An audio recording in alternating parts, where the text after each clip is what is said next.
Assalamualaikum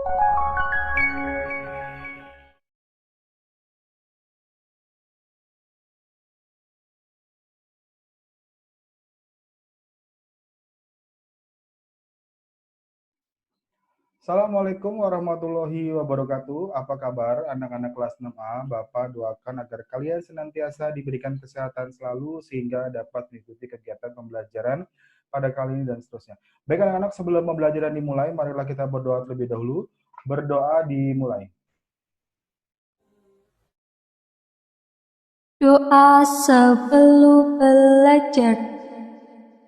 Bismillahirrahmanirrahim. Rabbi zidni ilman warzuqni fahma. Artinya, ya Allah, tambahkanlah aku ilmu dan berikanlah aku rizki akan kepahaman. Selesai. Anak-anak, pada kesempatan kali ini kita masih membahas di tema 1, selamatkan makhluk hidup. Nah, pada kali ini kita akan mengupas materi muatan pelajaran IPA. Nah, tujuan dari pembelajaran ini diharapkan nanti kalian dapat membandingkan perkembangbiakan pada hewan dan tumbuhan. Nah, baik anak-anak, kita bisa lihat langsung di PowerPoint berikut. Nah, tentang pertumbuhan dan perkembangan terlebih dahulu. Nah, kalian harus tahu perbedaan pertumbuhan dan perkembangbiakan. Nah, tahu kamu apa sih perbedaan dari pertumbuhan dan perkembangbiakan itu sendiri? Nah, perkembangan itu adalah proses menuju suatu kedewasaan. Sedangkan pertumbuhan itu bertambahnya ukuran yang tidak dapat kembali ke asal, yang meliputi bentuk badan, tinggi badan, dan berat badan. Nah, yang membedakan antara perkembangan dan pertumbuhan, kalau perkembangan seperti ini, ketika bayi, ya, ketika kalian bayi itu belajar bayi yang masih kecil ya, itu pasti nanti akan belajar tengkurap terlebih dahulu, kemudian dia belajar duduk, kemudian belajar berdiri, kemudian akan berjalan, kemudian akan berlari, dan seterusnya. Nah, kalau pertumbuhan itu misalkan seperti ini. Kamu sekarang tinggi badannya 120 cm. Nah, nanti seiring dengan pertambahan usia kamu, tinggi badan kamu akan terus bertambah. Ya, termasuk berat badan juga. Nah, jadi untuk pertumbuhan itu biasa kalau pertumbuhan itu dapat diukur. Ya, sekali lagi pertumbuhan itu dapat diukur. Contohnya tadi tinggi badan. Tinggi badan kamu saat ini 120 cm. Bisa jadi nanti untuk tahun ke depan tinggi badan kalian akan naik bisa 130 cm 130 cm ataupun lebih tinggi lagi, ya. Itu yang membedakan antara perkembangan dan pertumbuhan. Sekali lagi, kalau pertumbuhan itu berarti dapat diukur, ya, dapat diukur, ada satuannya biasanya. Tapi kalau pertumbuhan itu tidak dapat kembali ke bentuk asal. Misalkan kamu saat ini tingginya 130 cm, nggak mungkin kamu seiringnya bertambah usia tinggi badan kamu akan kembali ke 50 cm, ya. Jadi sekali lagi, perkembangan dan pertumbuhan kalian harus tahu perbedaannya seperti apa. Nah, kemudian perkembangbiakan makhluk hidup.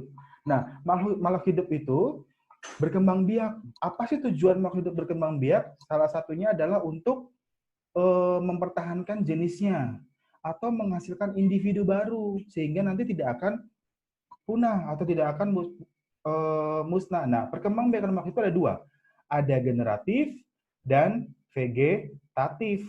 Nah, kalau generatif itu perkembangbiakan secara kawin, kalau vegetatif secara tidak kawin. Ingat ya, generatif dan vegetatif. Nah, sekarang perkembangbiakan generatif pada hewan. Nah, perkembangbiakan generatif pada hewan itu ada tiga. Ada ovipar, ada vivipar, dan ovovivipar. Ovipar itu ingatnya huruf O. O itu seperti telur, berarti bertelur. V itu melahirkan, ovovivipar bertelur dan melahirkan. Ingat ya, bertelur dan melahirkan, bukan melahirkan dan bertelur. Nah, kalian bisa lihat di layar untuk ciri-ciri dari ovipar, tidak punya daun telinga, tidak punya kelenjar susu, berbulu, pertumbuhan janinnya lebih cepat. Ya, contohnya sudah ada itu ya. Contohnya sudah ada. Nah, kalau vivipar berarti kebalikan dari ovipar untuk ciri-cirinya. Ya, kalian bisa lihat di layar. Nah, sekarang Pak Ejo akan bahas di sini untuk contohnya. Contoh dari ovovivipar itu ada kadal, ada sebagian ular. Nah, ular itu sebagian besar itu ovovivipar, contohnya ular sanca. Nah, tapi ada juga ular yang berkembang biak dengan cara ovipar, yaitu contohnya adalah ular kobra. Nah, ular kobra ini berkembang biak dengan cara ovipar, bertelur. Ya, anak ya. Hiu juga itu dengan cara ovovivipar. Nah, ini contoh ciri-cirinya dan contohnya. Kalian bisa baca ya, jenis pembuahan bertelur ada internal dan eksternal. Internal di dalam tubuh, kalau eksternal pembuahan terjadi di luar tubuh. Baik, lanjut. Nah, ini perkembangbiakan vegetatif pada hewan. Perkembangbiakan vegetatif pada hewan itu ada 3. Ada cara fragmentasi, tunas, dan membelah diri. Fragmentasi itu contohnya ini adalah namanya planaria.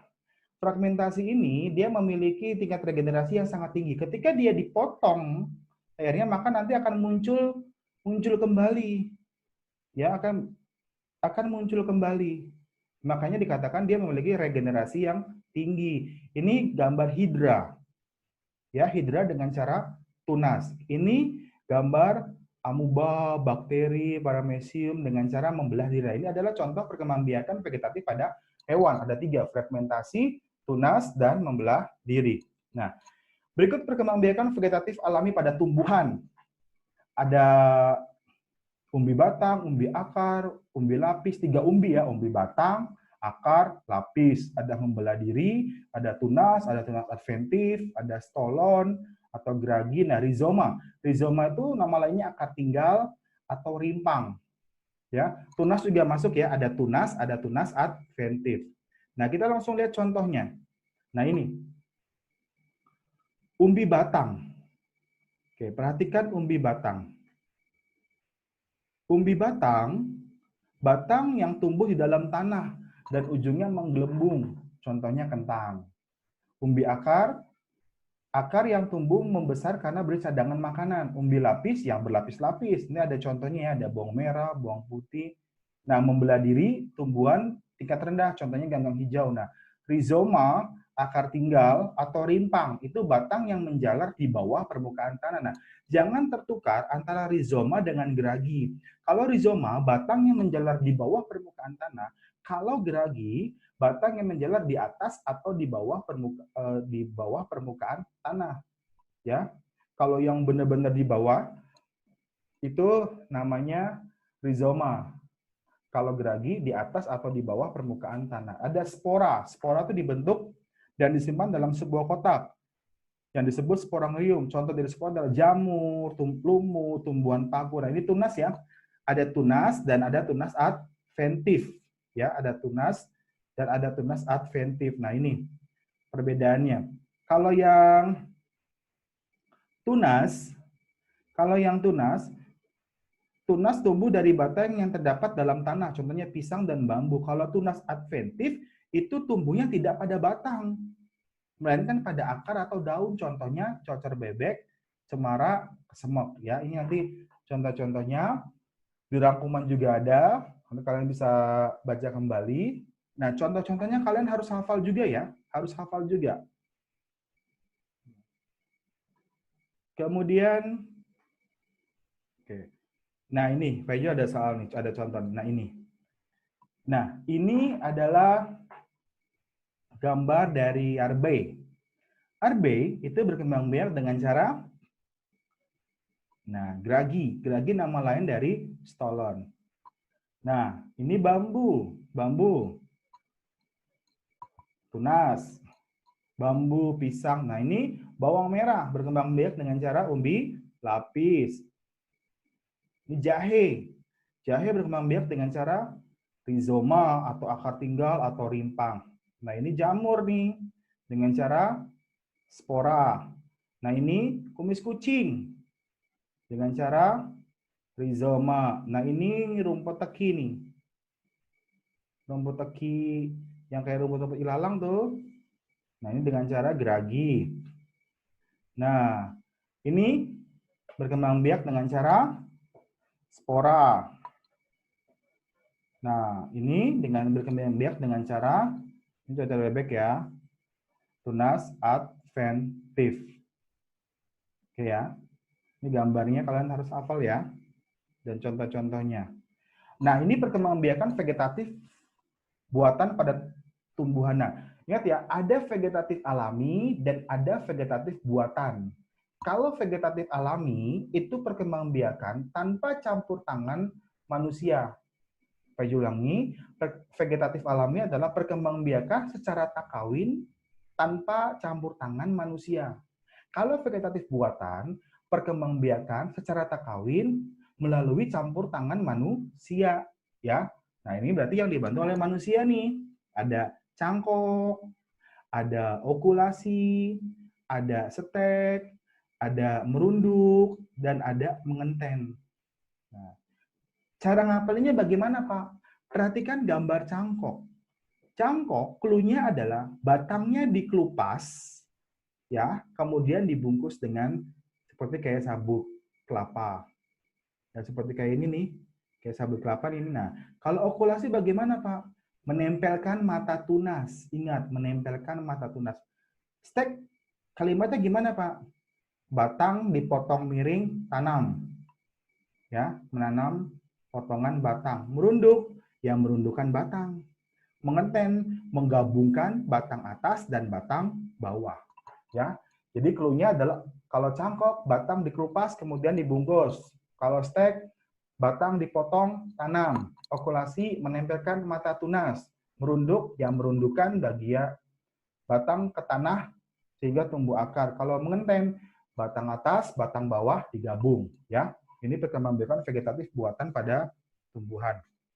Apa sih keuntungannya? Nah, ini keuntungannya.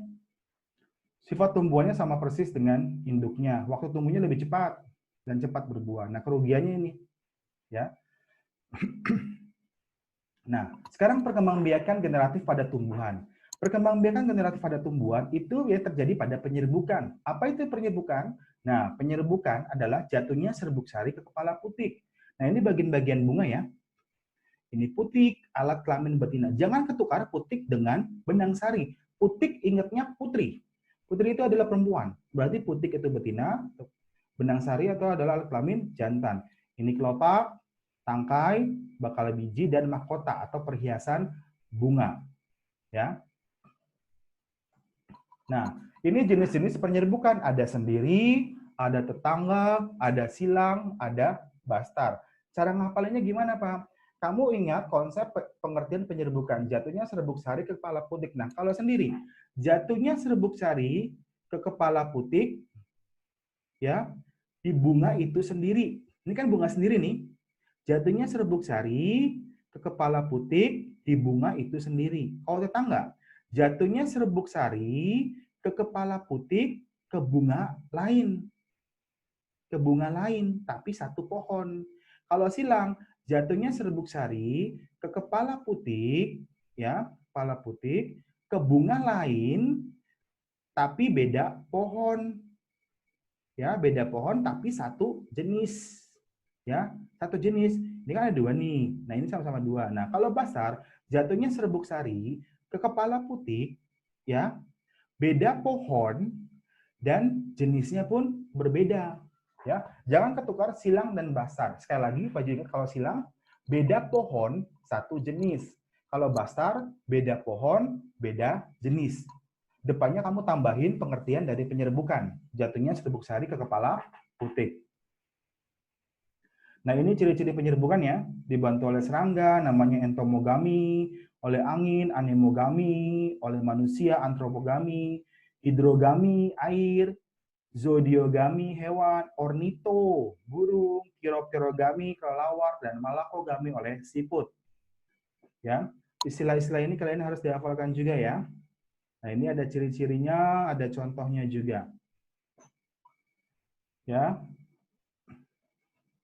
Nah, di dalam perkembangbiakan tumbuhan dan hewan, apalagi hewan ya, tadi kan sudah dibahas ya, ada generatif dan vegetatif. Nah, kita akan kaitkan dengan ekosistem. Ya, karena ekosistem adalah hubungan timbal balik antara makhluk hidup dengan lingkungan, atau tempat ketergantungan antara makhluk hidup dengan lingkungan. Ekosistem itu ada dua komponennya, yaitu biotik dan abiotik. Biotik itu adalah hidup, abiotik adalah tak hidup. Nah, contohnya ini kalian bisa lihat di layar. Perbedaan ekosistem alami dan buatan. Kalau alami berarti terbentuknya tanpa campur tangan manusia. Kalau buatan berarti yang dibuat oleh manusia. Seperti kolam, sawah, kebun itu dibuat oleh manusia. Kalau sungai, lautan, hutan, danau, gunung itu bukan buatan manusia tapi ciptaan Allah Subhanahu wa taala atau Tuhan yang Maha Esa. Nah, apa sih yang terjadi jika komponen tumbuhan itu akan musnah? Tentunya ekosistemnya akan terganggu. Sehingga rantai makanan tersebut tidak boleh terputus agar ekosistemnya tetap seimbang. Nah, ini kegiatan manusia dapat merusak ekosistem. Pembakaran hutan, perburuan liar, illegal logging. Kamu tahu illegal logging? Illegal logging itu adalah penebangan hutan secara sembarangan, atau penebangan pohon secara sembarangan. Ada pendirian pabrik, membuang limbah dan sampah, penggunaan pupuk yang berlebihan, dan pencemaran. Kemudian, perbedaan populasi dan komunitas. Populasi itu kumpulan makhluk hidup yang sejenis, yang mendiami suatu tempat. Kalau komunitas, sekumpulan makhluk hidup yang berbeda jenis. Contohnya kalau populasi, sekelompok buaya, sekelompok ayam. Jadi sama semua yang mendiami. Nah, komunitas berarti misalkan komunitas sawah, ada padi, ada katak, ada ular, ada elang. Nah, sekarang habitat dan individu. Ingat, habitat tempat tinggal makhluk hidup. Ya, habitat adalah tempat tinggal makhluk hidup, sedangkan individu adalah makhluk hidup tunggal. Nah, ini ada pengertian dari proses pencemaran, meningkatnya bahan kimia dalam lingkungan sehingga sampai batas yang membahayakan. Nah, ini perubahan lingkungan itu bisa terjadi karena alami dan karena ulah manusia. Alaminya karena apa? Ada gunung meletus, perubahan musim, pergantian siang dan malam, ulah manusia. Ya tadi seperti kegiatan manusia dapat merusak ekosistem. Ya, ada perburuan liar, penebangan hutan, pembangunan jalan. Nah, sehingga jika kita kaitkan dengan makhluk hidup, ya, ketika terjadi perubahan lingkungan, maka akan berdampak juga kepada makhluk hidup. Nah, makhluk hidupnya akan menjadi langka ketika diburu secara terus-menerus. Nah, makhluk hidup dikatakan langka itu apabila jumlahnya sedikit atau jarang ditemui. Ya. Nah, ini hewan yang hampir punah. Cendrawasih, nama lainnya burung surga. Dia dari Papua ya. Jalak Bali, ya pasti dari Bali. Nah, badak bercula 1, ujung kulon, Banten. Ya, cula, dia memiliki cula. Kumpulan rambut yang menyatu dan mengeras. Kemudian ada komodo, itu di Pulau Komodo di NTT. Ada harimau Sumatera, ada panda dari daratan Cina, makanannya bambu. Ada gorila di Afrika. Ada orangutan, ada penyu hijau. Nah, orangutan, ini sering keluar nih orangutan. Tempat penangkaran orangutan itu di Tanjung Puting. Ingat ya, di Tanjung Puting di Kalimantan Tengah. Ya. Ada ikan pari hiu, ada ikan gergaji. Nah, ini 3 hewannya di Sulawesi nih. Ya. Ada maleo, ada babi rusa. Ya. Nah, ini maleo itu telurnya 5 kali lebih besar daripada ayam nih. Ini maleo nih, ini maleo nih. Ya. Ini babi rusa nih. Ya, ini yang hampir punah.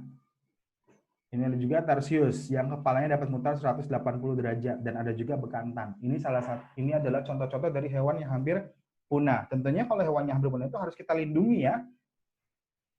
Kemudian ini ada juga tumbuhan yang hampir punah, Rafflesia. Ya, Rafflesia ini punya rambut-rambut halus nih di daerah sini nih, namanya ramenta. Jadi rambut halus pada Rafflesia. Nah, Rafflesia ini penyerbukannya dibantu oleh lalat. Nah, ini bunga bangke nih, bedakan bunga bangke sama Rafflesia. Nah ya, kalau bunga bangke ini seperti di sini ya contoh apa kayak piala nih ininya. Ada Edelweiss, bunga abadi yang biasa di dataran tinggi ya. Di daerah pegunungan tuh suka banyak temukan Edelweiss. Nah, ini buah duet atau jamblang. Nah, ini buah genit atau kesemek. Kenapa sih dikatakan buah genit? Ya, ini seperti kayak pakai bedak nih. Ya. Nah, ini ada pohon ulin kayu besi, ini buat jembatan biasanya. Nah, ini ada kecapi, ada lobi-lobi, ada bisbul. Ini juga hampir punah. Nah, Selain itu pula, ini hanya sekedar contoh-contohnya aja ya. Dan sebenarnya masih banyak lagi seperti kayak cendana sekarang juga sudah hampir jarang ditemui. Nah, untuk melestarikan agar tidak punah baik hewan dan tumbuhan itu perlu diadakannya salah satu adalah pelestarian. Nah, jenis pelestarian itu ada dua, ada pelestarian in situ dan ex situ. Ingatnya adalah dalam bahasa Inggris itu dalam, berarti pelestarian di dalam habitat asli. Ex situ itu di luar habitat asli. Apa sih perbedaannya? Kalau in situ, misalkan kita ambil contoh Suaka Marga Satwa, itu yang dilindungi hanya satu hewan. Seperti ujung kulon, itu hanya melindungi satu hewan, yaitu adalah badak bercula satu. Kalau ex situ itu di luar habitat asli. Contoh Taman Safari ini hewannya bisa lebih dari satu, ya pelestariannya. Ya, ingat in situ di dalam habitat asli dan biasanya satu jenis, ya sama semua. Kalau ex situ di luar habitat asli itu biasanya banyak bervariasi yang dilindunginya. Nah ini cara pelestariannya ada Suaka Marga Satwa, Cagar Alam, Undang-Undang, Taman Nasional, Hutan Lindung, Taman Hutan Raya, membuat wisata alam, inseminasi buatan, dan kultur jaringan. Kalau Suaka Marga Satwa itu melindungi hewan langka, cagar alam, hewan, dan tumbuhan. Nah, perhatikan Taman Nasional dan Hutan Raya. Bedanya apa? Taman Nasional untuk pengetahuan pendidikan, hutan raya koleksi hewan dan tumbuhan. Kalau hutan lindung udah pasti untuk melindungi. Ya, nah, ini inseminasi buatan dan kultur jaringan. Inseminasi menyuntikkan sperma jantan ke betina. Tujuannya supaya apa?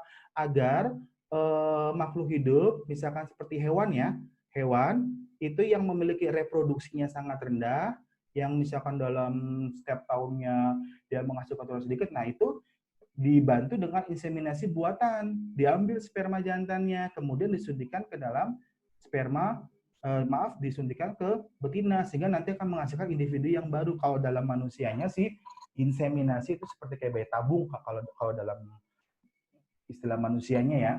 Tapi ini inseminasi buatan diperuntukkan untuk hewannya. Kalau kultur jaringan untuk tumbuhan, memperbanyak sel tumbuhan. Nah, ini contoh Taman Nasional Gunung Leser di NAD, Nangro Aceh Darussalam. Ada Bukit Barisan, Ujung Kulon Banten, Baluran, Jatim, itu melihara banteng ya. Ujung Kulon pasti badak bercula satu. Ada Gunung Gede Pangrango di Jabar, Wekambas itu di Lampung, ini gajah ya yang dilindunginya. Ada Kelinci Seblat, Bali Barat, Kepulauan Seribu. Nah, ini hanya sekadar contoh-contoh saja untuk Taman Nasional. Ini cagar alam juga. Ya, ada Gunung Lawrence di Papua, ada Kanguru sama Cenderawasih dan Shock Island atau Pulau Kaget di Kalimantan ya. Pulau Dua itu Banten. Nah ini Taman Hutan Raya ya. Nah, tempat perlindungan hewan dan tumbuhan di bawah pengawasan Departemen Kehutanan. Nah itu saja anak-anak materi mengenai perkembangbiakan hewan dan tumbuhan di muatan pelajaran IPA ya, di muatan pelajaran IPA di tema 1 ya. Kalian jangan lupa download videonya ya. Tujuannya supaya apa? Bisa nanti kalian bisa lihat secara berulang terus-menerus karena materi IPA ini cukup banyak ya. Dan di video ini ada gambar-gambarnya sehingga nanti kalian bisa melihat lagi, oh ini gambar ini, oh ini gambar ini ya. Tetap rangkuman juga dibaca, tetap semangat belajar ya, jangan putus asa ya. Bapak yakin kalian pasti punya kemampuan ya. Ingat, tidak ada manusia yang bodoh. Yang ada adalah manusia yang malas. Oleh karena itu, rajinlah belajar, rajinlah membaca. Ya, tetap semangat. Sekian dari Bapak. Wassalamualaikum warahmatullahi wabarakatuh.